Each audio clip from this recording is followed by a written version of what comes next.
Hello and welcome to another Talking To episode. I'm your host Teddy, and today I'm being joined once again by Hayden. And today we're going to be talking about the TMNT 2012 Season 2 Episode 2, The Invasion of the Squirrelanoids. So what do you think about this episode briefly?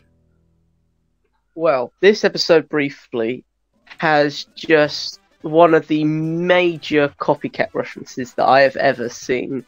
It is literally got alien vibes written all over it. Oh yeah, definitely. I haven't seen any of the Alien films myself, but I can definitely tell like there's a lot of references that I'm definitely missing out on, and I did really enjoy the whole horror vibe from this episode, and I got a feeling that you probably did enjoy that as well. Oh yes, I really did. It was so good. It was so good and cool to see like the alien references. There were so many. It was just really good. Yeah. Okay, so starting off the episode, we do get to see the turtles. They're driving their way downtown to a theatre, and Mikey's reading the comic and he's getting scared about it, where he's getting a lot of references for the alien story. And that's when they do come in contact with a homeless man, and there's a squirrel that goes inside of him. What do you think about that scene? There was a lot to say in that scene. One, how did the turtles not get spotted or seen with that terrible driving of theirs? And two, what, just how and why? Like, I was not expecting like the squirrel to actually just jump down this guy's throat. And three, I'm surprised no one even saw that too. Like, I'm surprised a lot more people didn't get infected or whatnot. So those are my three main bits from that scene. But yeah, I was not expecting like the whole alien reference for this episode. I was just completely thrown off guard by it. Like the whole squirrel jumping down the guy's throat. It was completely unexpected. But when the comic, when Mikey was reading the comic in the Killdozer, not Shellraiser. Thank you. Not. Why did I say Killdozer? Never mind. In the Shellraiser, thank you. And then, of course, when the squirrel jumped down the guy's throat, I was thinking, oh my god, this is Alien written all over it.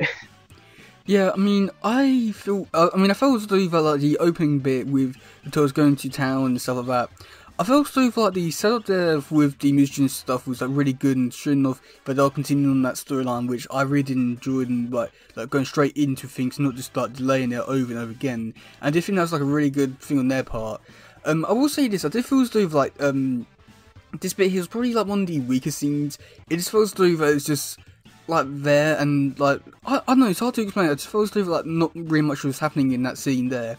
But when we do go to the bit where we do get to see them at the theatre and do get to see the squirrel go inside the man, one I just found it like so creepy and disgusting, but it just works so well for being what it is and what it's trying to replicate and stuff like that.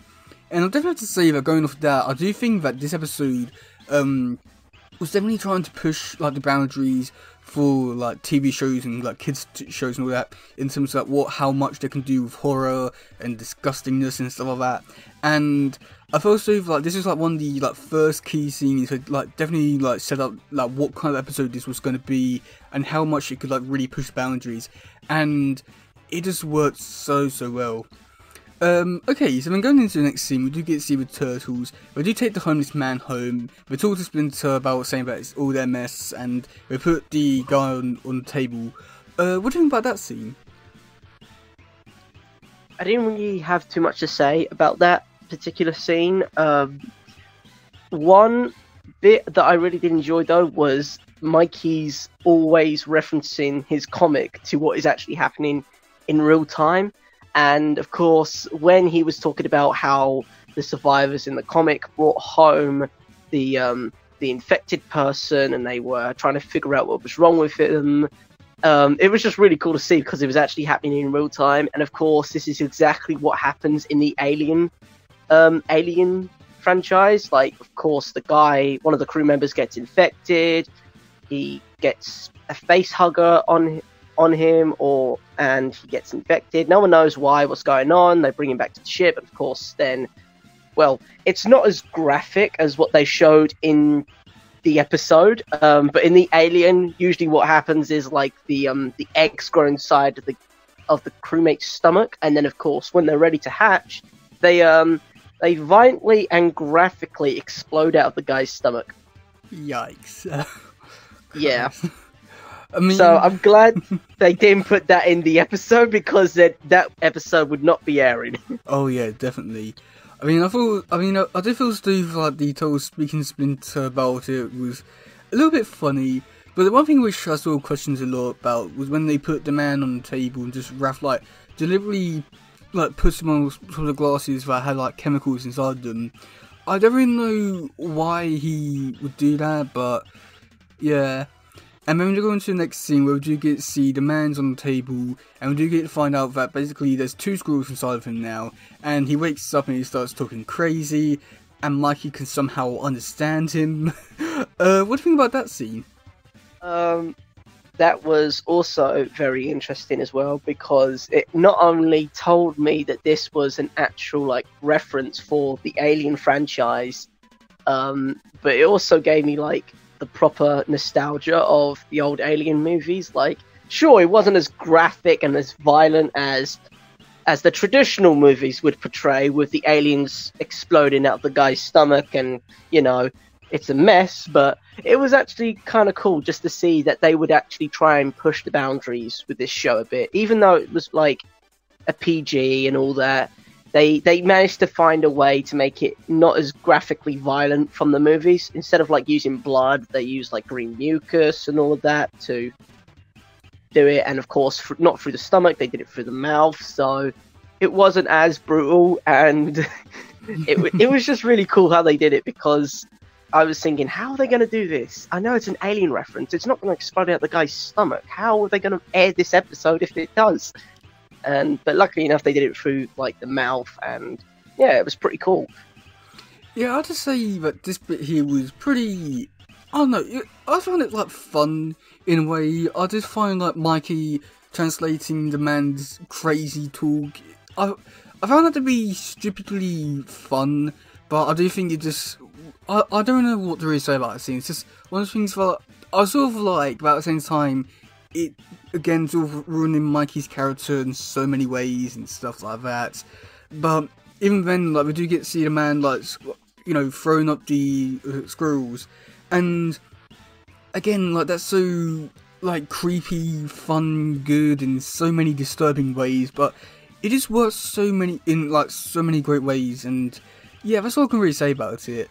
But with that being said, there are 2 scenes. Which one do you want to talk about first? We do have the Raph and Mikey scene where do find him, and do try and find Squirrel in Mikey's room, or we can talk about Leo and Donnie how to try and find it in Splinter's room. Which one would you like to talk about first? Ooh. Before we get on to that really quickly, I just quickly want to say, when the squirrels, when they were ejected out of the homeless guy's mouth, to be honest, they really did look like, for a split second, the eggs from the actual Alien movie. Like, I don't understand why. I just really thought they were like actual eggs that the squirrels were going to appear, and it just brought back so much like nostalgia of like the old Alien movies. Like, they would lay eggs and then they would explode, and it just reminded me so much of how they just came in to that scene. It was just so much nostalgia right there. Oh, well, that's obviously like quite interesting. Just because, I mean, again, I've not really seen any of the Alien movies. I know very little about them, but like, hearing like, I do think that this episode is going to be like really interesting for you, just because, just like with the Crossroads Terminator episode, where I would go off and list all the references. I feel so this is going to be like another one of those episodes where I just list off, just going to go on and on about how like all the references, which must mean it's going to be like really interesting to hear like all the like stuff which I missed out on. So that's going to be quite interesting to hear. But that being said, which scene would you like to talk about first? The Leo and Don scene, or the Raph and Mikey scene? Let's talk about the Leo and Donnie scene, shall we? Okay, so in this scene, we do get to see Leo and Donnie going to Master Splinter's room. Master Splinter's in a deep trance, trying to sleep, and Leo and Donnie try to capture the squirrel, but then Master Splinter wakes up and actually captures the squirrel. What do you think about this scene?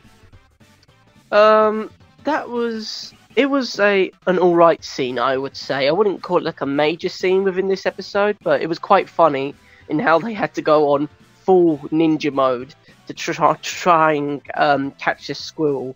And of course, it was kind of like, excuse me.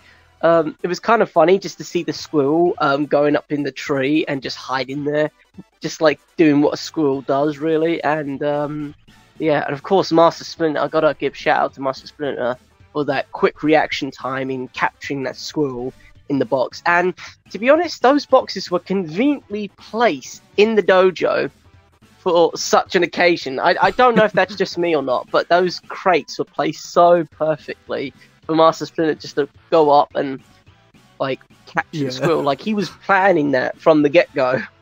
Yeah, those boxes did seem like very weird how they were just there, and they weren't in any other episodes, but just in this one for some reason. Oh, what a coincidence. I mean, I must admit, I do think that this scene, I did quite enjoy this one because it did definitely show off a lot more of the turtles' ninja abilities and skills, which I do think was like quite a good decision on their part to really show off like that ninja side of them, which I thought was really great. But I do think that the box thing was like really weird. But one thing which I did find, with this scene I did find two things really weird. So first off, Leo, when he was jumping across the tree to go get the squirrel, he changed his direction in midair. Well, I don't think that's possible because he didn't have anything to bounce off of. So how was that possible? I didn't even notice that. Yeah, it's just so weird. Just because just because the first time he was jumping off and he was going over my Splinter's head to go to it, but then somehow he went like in front of my Splinter, but there was nothing to really bounce off of because with the way that he was positioned. So yeah, I found that to be very weird. Kind of messing with my mind at the moment. Like, how can he change directions like that? Unless he was in like space or 0G, then. Yeah. But we're getting way too far into like physics and science. So yeah. And then the other thing which I did find a little bit weird was Marsman's he told the squirrel that it's it was a long distance relative. So the thing is with this is that I can understand this with this scene. Splinter was originally a rat from birth, but he is a human that got transformed into a rat. That's my biggest problem with this scene. I mean, I don't know if you picked up on that or would that just go over your head? Yeah, now that you say it, now that you say it out loud, I do have my questions. I don't understand how that's even possible. Like, I would understand, like, if it was the 2003 version, then 100% I would completely understand it.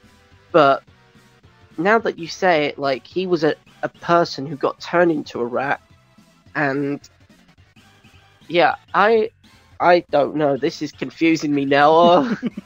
You're welcome. Okay, so then for the Raph and Leo, Raph and Mikey, we're going to Mikey's room and trying to find the squirrel. And I think this was the scene where Raph actually got the squirrel ghost inside of him. What do you think about this scene? I didn't really have too much to say for the scene in which they're trying to capture the squirrel. I gotta say, like, Mikey is probably the most messiest person out of all the turtles because his room looks like just a bombshell went off in it. His weird pizza flavors and combinations, they just want to make me like throw up. They want me to. They just want me to like, just absolutely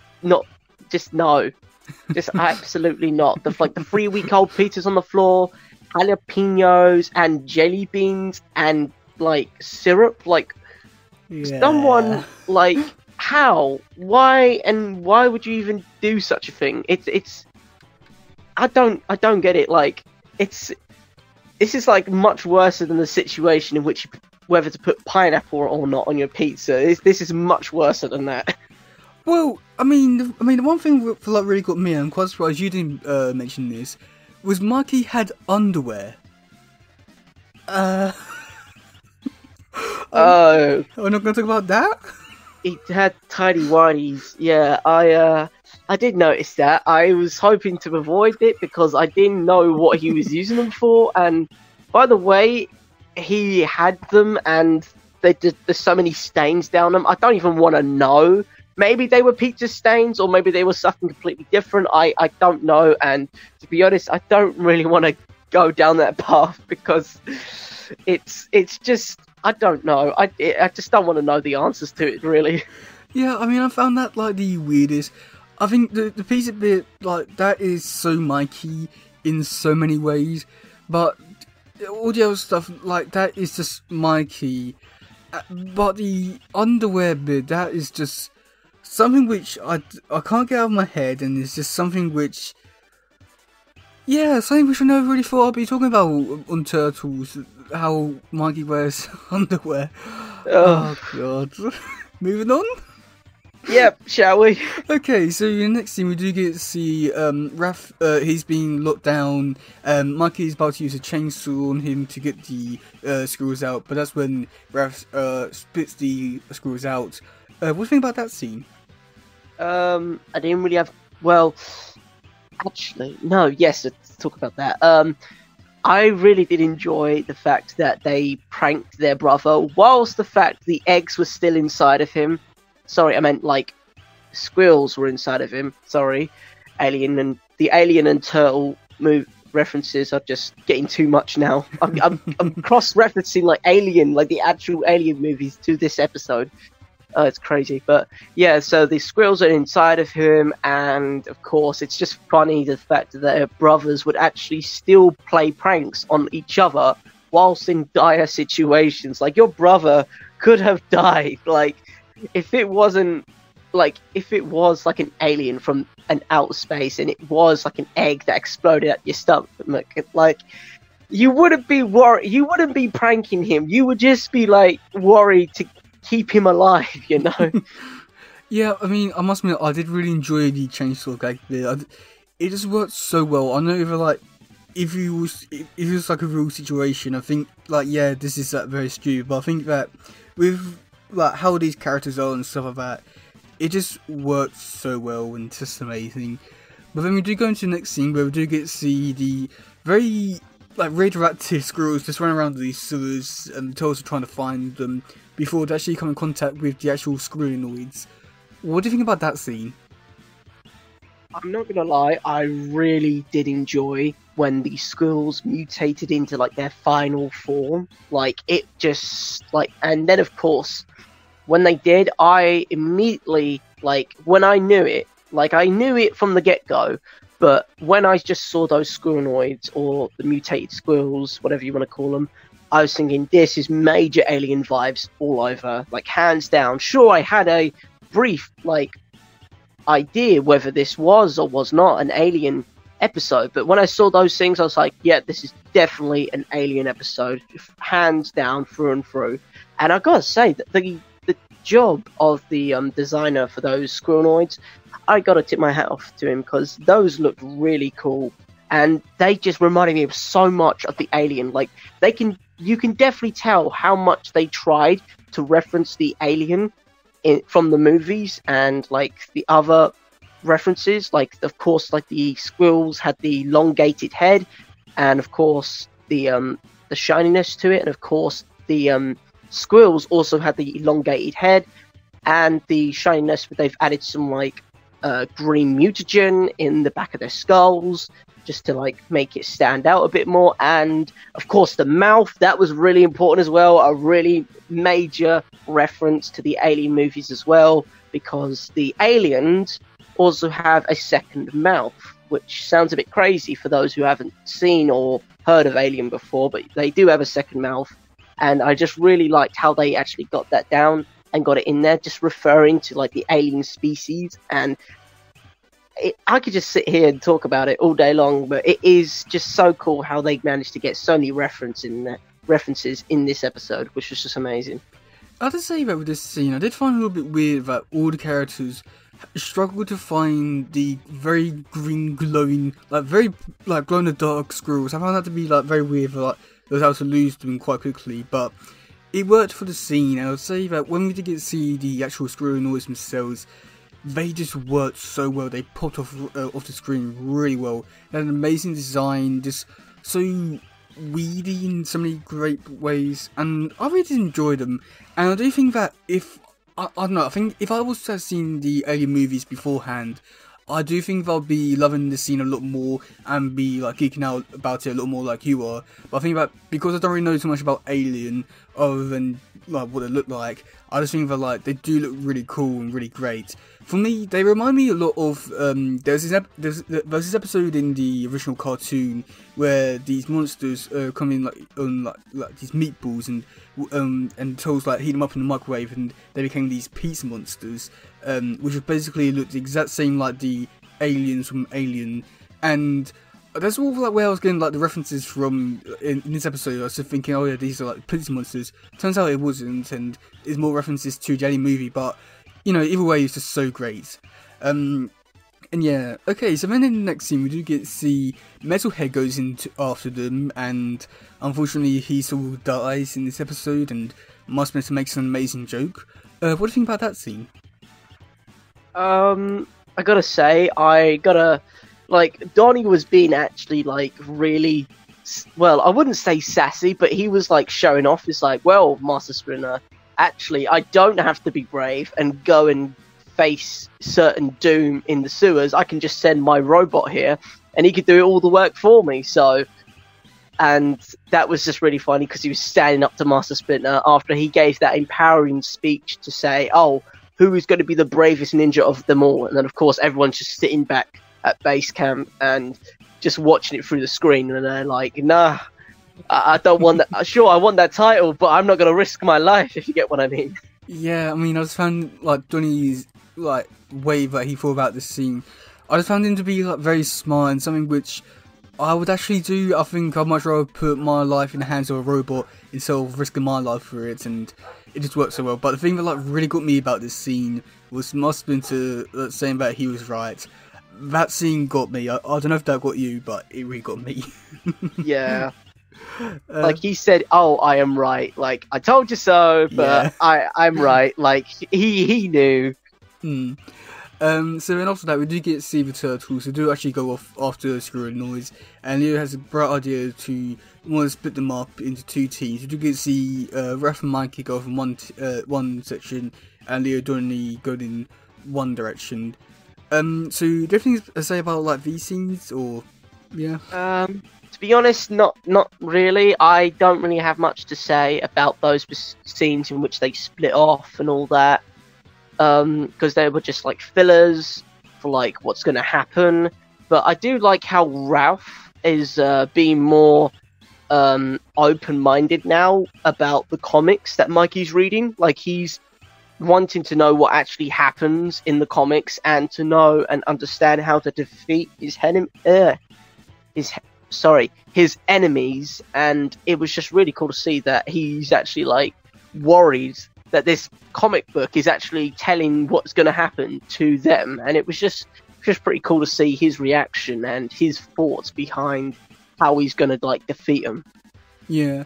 I mean, one thing that, I mean, again, I think like these scenes, I don't have anything to really say, but one thing that like sort of annoyed me was the fact that when Raph and Mikey were on like that little platform bit, and then afterwards we go down and in through the sewers to see Leo and Donnie, but when they're running away from the squirrelanoids, they're on the same level as Raph and Mikey. How? Oh god, this is gonna be another episode where I just complain about stuff. Yeah, I didn't even think about that. I just thought, oh, they're on the same level as one another, but clearly not. No, I mean, I don't understand how they could like. That's a pretty big mistake. Like, I mean, Leo and Donnie were underneath them because like the camera went down into the series underneath Raph and Mikey, but yet when they're running, they're on the same bit. This show had a pretty big budget and stuff like that, and yet they still managed to screw it up. I mean. Oh god! I just don't question it anymore, Teddy. Just don't question it, because you'll go insane at this point. Okay, so moving on to the next bit, we do get to see the Turtles fighting the squirrelanoids. What do you think about this scene? This is one of my favourite scenes. This is like my second favourite scene in this episode. I really did enjoy how they got the movements of the squirrelanoids going and how they fought against them. And of course, I've already stated this before, but I gotta say, I really like the design of the squirrelanoids and how they reference the imagery of the actual aliens from the actual movies and the references. And it was just super, super cool how they managed to get like the whole head how they reference it so much, and the whole body as well. Like, sure, it wasn't the traditional jet black from the actual movie itself, because I guess copyright or whatnot, but the red was really cool because it actually looked like flesh, it actually looked like blood, but it wasn't enough to actually classify as blood, otherwise it probably wouldn't have been. But I just gotta say, it was really, really cool to see how much time and effort they spent designing these characters, and it was just super cool how they managed to get all the references down, like their tails, their heads, the secondary mouth that pops out. It was just really cool to see. Yeah, I have to say about this fight scene, I found it to be very good in many ways. I found like this beat to be like really enjoyable, to see the turtles come against something new and dangerous, and just seeing them go like out their elements in so many ways, and it's just so fun to see them like in this area fighting. I can't really explain too much what I really did enjoy about it, but I just love this scene. I can't really explain why, but it just works, and I think that most of the turtles got like a really good spotlight to shine in so many ways. But one thing which like sort of a little bit annoyed me was the fact that the turtles only use one weapon each, and that's what did a little bit annoy me, because if you're going into like this kind of situation, you want to use like all your weapons at your disposal to actually be a bit more effective and stuff like that. That sort of a little bit annoyed me. But then going into the next scene, we do get to see Mikey actually has a plan. He more or less like takes these squirrelanoids away, puts them into a sewer, and then like flushes them away. But then he like drowns himself. What do you think about that scene? That was really cool. Like how the turtles rescued Mikey, and I just gotta say, I really did enjoy when where it went slow-mo, and of course the squirrelanoid was jumping up at midair, and of course it went very slow, and it just reminded me so much of the 80 movies as well. So much nostalgia. And then of course Raph's quick thinking of how he threw the God, I always get this word wrong. Shurikens? Yeah. Was it shurikens? Yes, shurikens. Thank you. And how he threw them, and of course the alien went back down. But that was just pretty cool, and I really did enjoy that scene, very much so. You have to say about this scene, I really did enjoy it, like, even like when I first saw this episode. I have to say that when I first watched this episode, like nearly 10 years ago, I generally did think that Mikey was going to die when I did first see this episode. It was just something about it just made it seem as though like he would have died, and it really did have that effect on me back then. But I have to say that this scene, it really did show Mikey has a bit of skills, I would say, and it just worked so well, and I just think it is so great with seeing Mikey could have actually nearly died and stuff like that. I don't know, it just worked somehow. And yeah, so then in the final few scenes, we do get to see the turtles are back at the lair. Mikey says that the alien's going to come back, and also we do get to see like a man just eating popcorn before getting touched by a squirrelanoid. What do you think about those scenes? That was pretty cool. Like, when Mikey said there was sequels to the first original comic, and of course you just see the dread and like the fear on the turtles' faces, like, oh my gosh, this is going to happen again. And then of course it's referencing to later on, in which the civil worker or the sewer worker, whatever you would call the guy, he goes down, and of course I'm a bit surprised that he would just start picking up the popcorn and eating it in the sewers. Like, it's probably not the best idea to eat food that you find in the sewer. Like, yeah, I found that, like, I just really wouldn't weird. do that. Yeah, like, so disgusting and weird. Like, I mean, I'd say that it's almost as bad as like was it the you know, like 5-second rule, where food falls on the ground and. Yeah. Oh yeah, why nah. would you do that? I mean, I can understand in your own home because you actually know the like what's going on the floor and stuff like that. But in public and stuff like that, even in the sewer. I mean, like, come on! I know it's New York, but what the hell? Yeah, there's so many things wrong with that scene. And, oh god, you know what? I'm glad he died. He deserved it. Yeah, I'm surprised he ain't dead after, like. Sure, he's got the squirrelanoids to worry about, but hell, he's got the other stuff to worry about. Like, he's got what are some stuff, like, I'm thinking he's gonna get like some sort of disease down there. Like, the squirrelanoids are not gonna kill him. Whatever's down there, like, disease-wise, is gonna kill him. Well, I mean, either way, one way he was gonna die, so I guess this way he's out of his misery, so yeah. Yeah. But yeah, what do you think about this episode overall? Overall, I really did enjoy this episode. I so really enjoyed it because of the alien references, and I don't think I have anything else to say except that I really did enjoy all the alien references within this episode, and it was just so cool, and how creative the team got with like designing the squirrelanoids, and how much they got with the references, and how creative they got around it all. But yeah, apart from that, nothing much. Oh, sorry, I do have one more thing to say. It's a shame that they didn't get any like flamethrowers or power lifters in there, like from the actual movie itself. Like, it would have been nice, but yeah, they can only do so much. Yeah. But overall, it's a good episode. I mean, I don't think I'd be allowed to have all that kind of stuff, but that would have been amazing to see.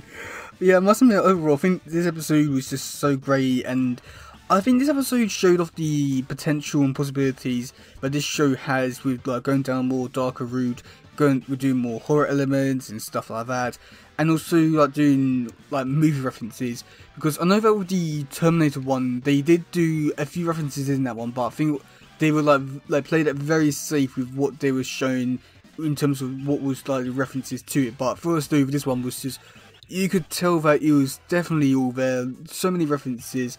And I think that when you do look later on in like certain episodes later, when do a few more movie references, I do think that like I think that this was just like a great starting point to show off, like, yeah, basically we can do this, and this is how well we can do it. And I just think it worked so well. So yeah, so you want to hear some comments now? Let's hear them. So yeah, do you want to start off with some YouTube ones? I'd love to. Hold on a sec, let me fire up YouTube. Okay, well, I mean, I'll start with Reddit. So, ISYR89, they put, found it funny that Mikey understood Hobo. Also, Mikey tends to shine in filler episodes. Yeah, he definitely did in this episode. Definitely. Shan Tekni, they put, there's something about this episode that's really, something about this episode that really adds to the image of season 2. I'm personally a huge fan of these horror spoof episodes, and this one is probably my favourite in this, and it's probably my favourite in that department. And more than that, though, I like the show casting of how powerful and randomised the mutant can be. So yeah, that's pretty much all of it for, yeah. Do you have YouTube up? Give me 1 second. Or do we do the Facebook ones while waiting? Take it its time, this is. Hold on. Okay, well, on Facebook, we've got John and Kelsey. They put, most squirrelanoids look like the X-Xenomorph. I'm guessing that's what the aliens are called. Michael White. Yeah, Xenomorphs. Okay. That's what they're called in the Alien movies. Oh, okay. Michael White, they put, the monster reminds me of the Xenomorphs from the Xenomorphs from Alien. I'm wondering if the writers were referencing that old movie with the design. Oh yeah, they definitely were. Massively. Kara Lynn, they put, oh no, not the squirrelanoids. Mohammed Ahmed, they put, I can't remember in which episode and season it was. So that wasn't a very good comment. Do you have YouTube up yet? Yep, finally got it up. Yay! Sweet. Here we are. At Andy. And sorry. So I just got to say again, disclaimer, if I butcher these names, I do apologise in advance. So here we go. Andrew Wagner. Sorry, Wagoner. Sorry, I'm terribly sorry if I'm getting this name wrong. He says, honestly, a really interesting episode. I think what makes this episode stand out the most is the impact it has on future episodes. We see how Mikey has a fear of squirrels that carries over specifically because of his incident. when during the majority of the episode before this episode he found them cute and harmless. It also is called back to when Raph gets a brainworm. Wait, what? That's for Raph a gets future a episode. brainworm. That's for that a future same episode thing. they won't see for another few years. Ah, got ya. Raph gets a brainworm that the same feeling of his body being hijacked and out of his control. Yeah. Pretty interesting. Yes, very in-depth analysis of that. But the brainworm, like, when's this coming up? Next season. Right.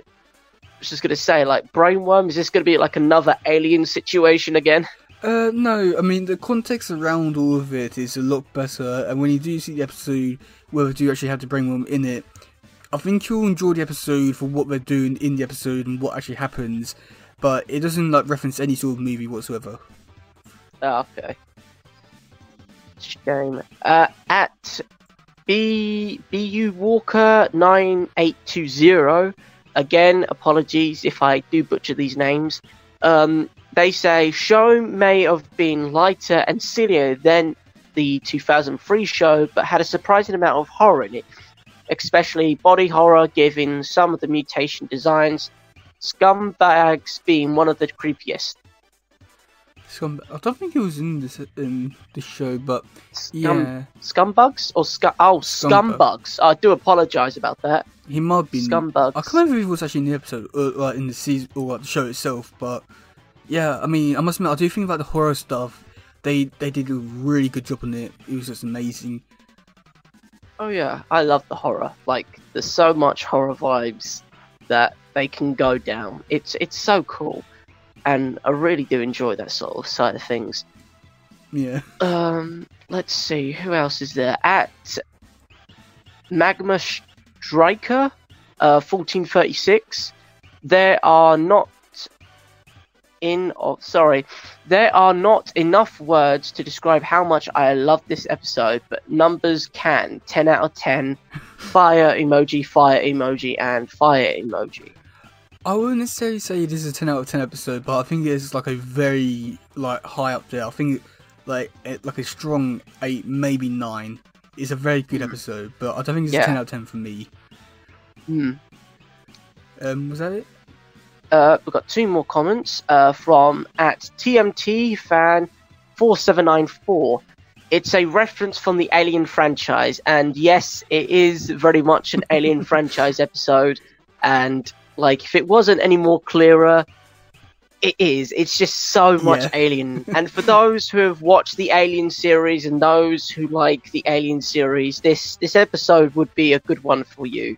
Like, it's a copycat episode, but it's a really good copycat episode of how they managed to get down every little thing from like the aliens like bodies to like the mouths and how they like reproduce and all that sort of stuff. It was just really cool and major Alien franchise vibes right there and there. Yeah. And so we've got the last comment here at William Makerfoot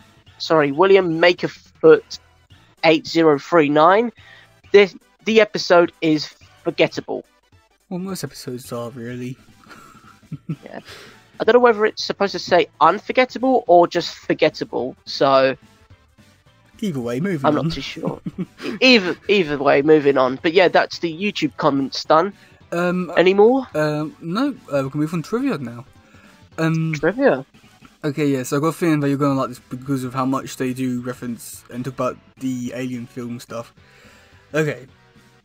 Here we go. So the episode's air date was chosen. So okay. So this is gonna be a bit weird. So basically, this episode is actually episode 3 of the season, but they changed it around. So basically, you come out as episode 2 to fit in with the Halloween stuff and all that.